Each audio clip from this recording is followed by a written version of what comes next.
Good morning. Start by acknowledging that we're here on the territory of the Algonquin Anishinaabe people who've been here from time immemorial. We are on their land, and we say to them, Miigwech. I don't know how to say I'm sorry in Algonquin, but I do know how to say thank you. And hi. My name is Elizabeth May, and leader of the Green Party of Canada, and member of Parliament for Saanich Gulf Islands. As you all know, Wednesday mornings, parties are in their caucuses, so we're in ours. This is an explanation of how, and I've found this enormously helpful as a Green Party member of Parliament to work not just across party lines, but to extend the ability to work on legislation between the two different houses of our Parliament. As we speak in the House of Commons, we speak of the other place, which I think is deeply mysterious. But in that other place, I have a colleague and sister in Senator Marilou McPhedran. And so today we wanted to share some of our shared goals for the parliamentary session. So I'll turn it over to Senator McPhedran. Thank you very much, Elizabeth. This is probably a somewhat unusual media conference. But in some ways, it demonstrates what we're trying to do, and that is to be parliamentarians that are not governed by political, or in the case of the Senate, by groups and leadership and top-down directions. I'm an unaffiliated senator, and that means that I don't belong to any of the groups in the Senate. This has been the case for a number of years. It also means that it allows for a kind of freedom that many of our colleagues really don't have. And that is what has led me time after time after time to be working directly with Elizabeth May because of our very strong shared values, both as parliamentarians and as feminists. I'm a co-founder and co-chair of the Canadian Association of Feminist Parliamentarians. Elizabeth has been an active member from the very beginning, and we are the ones who show up with the civility pledge, asking parliamentarians to make personal commitments to make sure that the culture in both houses of Parliament does not slide further into abusive and toxic behavior. We have a long way to go, but this is how culture changes. It changes by people stepping forward, people asking questions, people saying, no, this is not okay. And increasingly we are seeing that. We're seeing it being addressed at the cabinet level as well. This is an issue that is somewhat difficult to address because often this issue is led by women. There's a disproportionate amount of abuse that women politicians and women in public life, journalists in particular, have to live with. And in order to change a culture like Parliament, we have to be able to have shared values and shared actions. And so as the traditional political caucuses are meeting this morning, we're here to say that there's another way to bring about change, another way to be responsible parliamentarians. So in that light, let me just pick up on a couple of those points. We have worked together to mention, as Senator McPhedran just said, we've worked together for years. Yes, and within the Feminist Caucus, we've also worked really hard to help in different ways, both of us, to help rescue women from the Taliban and help get women out of Afghanistan. We've also worked together on issues related to the Treaty for the Prohibition of Nuclear Weapons. We have attended numerous United Nations conferences of the parties to the Treaty for the Prohibition of Nuclear Weapons, TPNW. And at the last session at the United Nations headquarters, we were the only two Canadian parliamentarians at the gathering of international parliamentarians working for the TPNW. We've worked together on a range of issues for quite a while, but one that is our legislative agenda priority for this session is a bill that is before the Senate, and it's a bill that is really near and dear to my heart. I had sponsored the same bill in the House in previous sessions. It hasn't gotten through the House in the past. Our hope is that Senator McPhedran's bill will make it through the Senate, and then I will sponsor it through the House to get it to completion. This is a bill to engage youth more directly in Canadian politics by changing the voting age from 18 to 16. So I want Marilou to take over now to explain more about her bill in the Senate and how we see it as a priority for democracy. I'm approaching 9 years as a senator, and my priority from the very beginning in every session of Parliament has been to introduce a bill to expand voting rights in Canada, to include 16 and 17-year-olds, and to allow 14 and 15-year-olds to register with Elections Canada to indicate their intention to vote at 16. I have a national youth advisory, and within that advisory, we have working groups that young leaders from across this country choose to work on together as volunteers. Expanding voting rights in Canada to include 16 and 17-year-olds is a top priority among these engaged young leaders. I have young people that work with me as interns, as aides, as research assistants, and many of them actually started with me when they were still in high school, and they're still working on this issue. A national campaign has been building.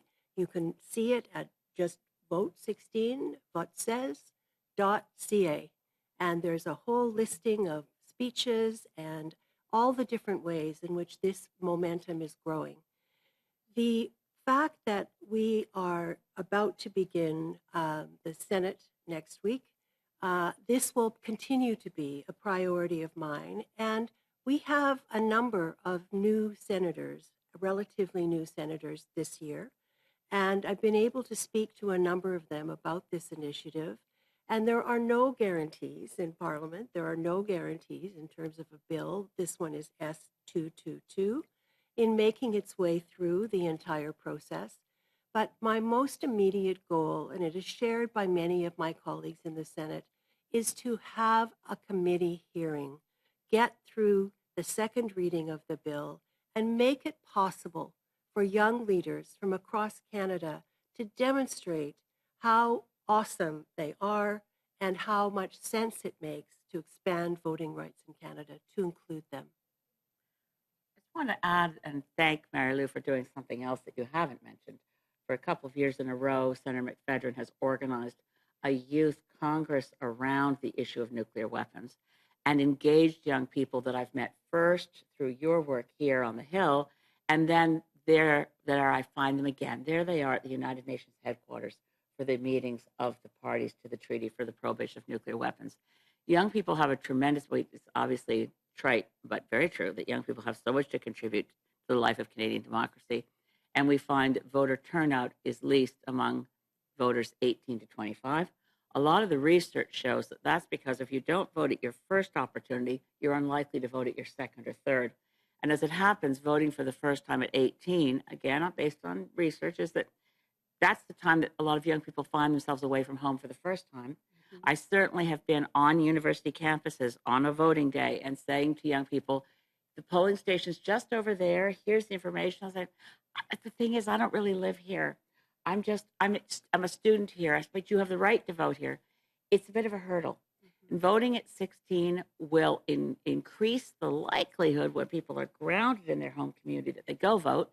The other thing about it, of course, is that at 16, we do recognize that driving a car, that's a lethal weapon.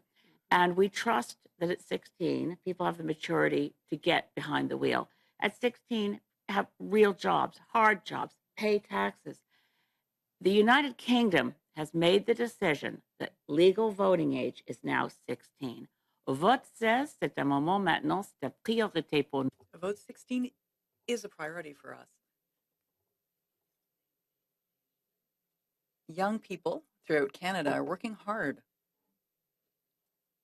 towards the ends of this bill? Party where we have on our governing council, Young Greens. We engage because young people are an essential part of our democracy.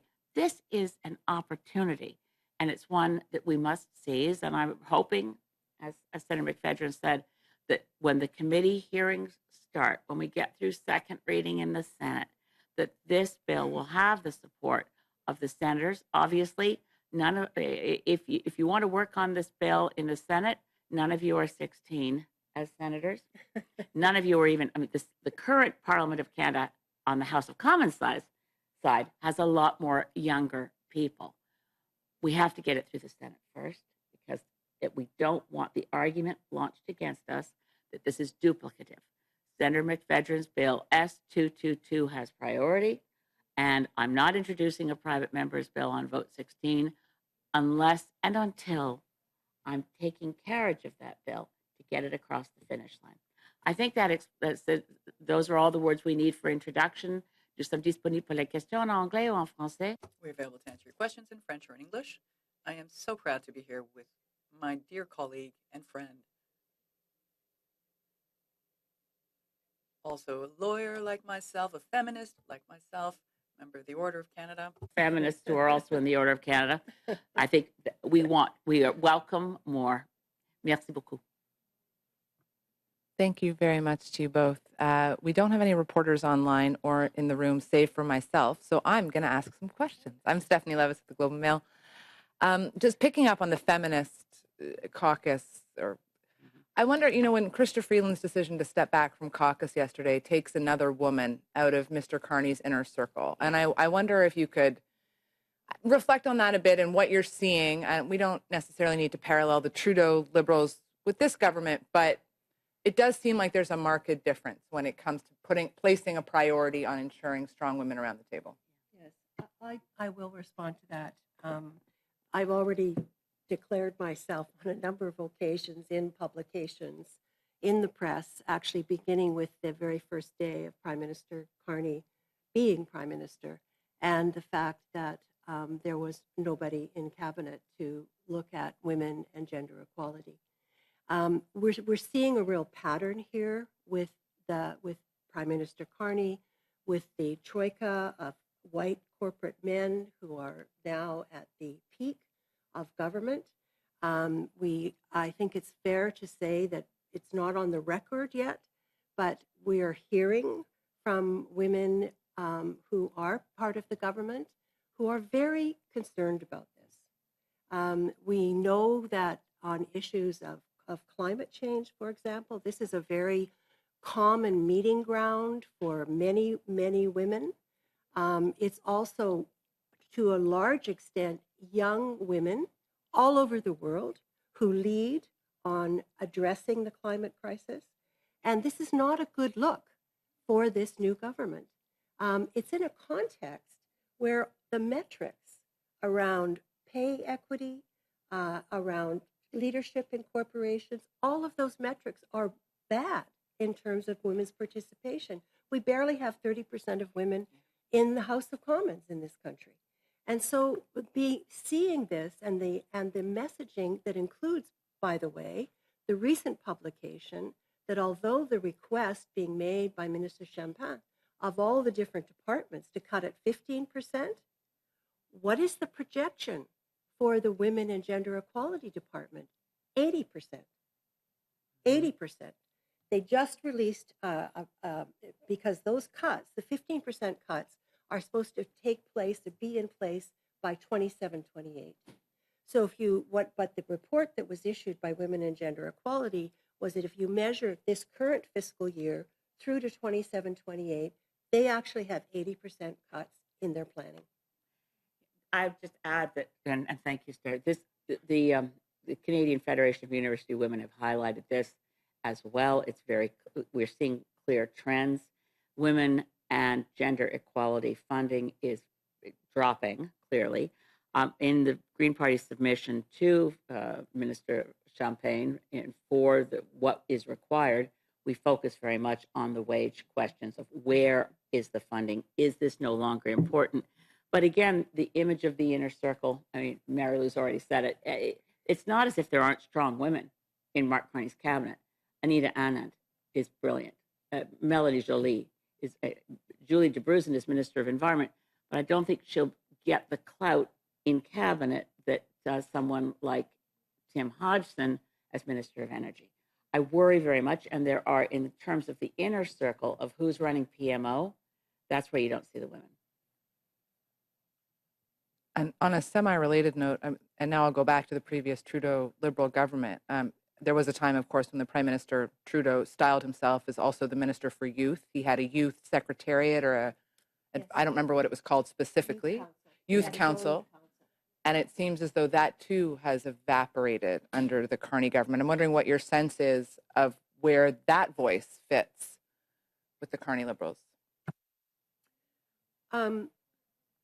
Again, for me, in terms of the youth advisors that I have and the young people across Canada that come forward to work with me on the Vote 16 campaign, on climate change, the majority are young women. And the messaging that's there, I mean, we were both at the book launch for Catherine McKenna's new book, Run Like a Girl. And in the book, finally, we get a very honest assessment of the kind of exclusionary experience that many women have. But of course, you have cabinet solidarity. You have Christia Freeland's another good example of making a decision, a choice that she wasn't going to accept unacceptable treatment. And that air of secrecy, that air of take one for the team, that don't be a whiner, don't talk about the kind of abuse that you're subjected to, that's part of the culture that we're challenging. And we're not alone. We're here together today, but we're by no means are we alone. And when we see so close to us the erosion of rights, the move not just to an autocracy, but we're seeing a fascist playbook. How can we possibly think that we are immune to that? And the indicators where you start to see a shifting of power, in no way am I saying this government is like the Trump government, but I'm very concerned about the indicators. I'm very concerned about who's not part of the decision making. I have enormous respect for the individuals who make up the troika of white corporate men around Prime Minister Carney. I know them, I respect them. That is still not acceptable. And that kind of exclusionary, if women are not there, if young voices are not there, if youth are not factored into key decision making, there's a squandering of our future. And that is a great concern to me. I just want to pick up on that too, because when you're not in this era in which we are, we're on dangerous crossroads for liberal democracies around the world. We've talked about this in Canada a lot ever since Trump and his second term. We've been gathered together frequently under former Prime Minister Trudeau, all opposition leaders and Trudeau together to say, okay, we need some solidarity. We need Team Canada. And I've been very happy to embrace elbows up, but I add arms outstretched because I'm so fearful for so many Americans who are at risk right now. But events in the US, of course, affect our culture. So I'm very concerned about the peril in which Rachel Gilmore was placed by a thoughtless social media comment from a leading Canadian politician, I won't say. It's just appalling and dangerous, and we must protect and be clear that Canada is a different country. We are rooted in shared values of respect for democracy, human rights, and the voices of women and youth must not be silenced. Thank you. I think that concludes our press conference for today. Have a great day. Thank you very much. Merci beaucoup.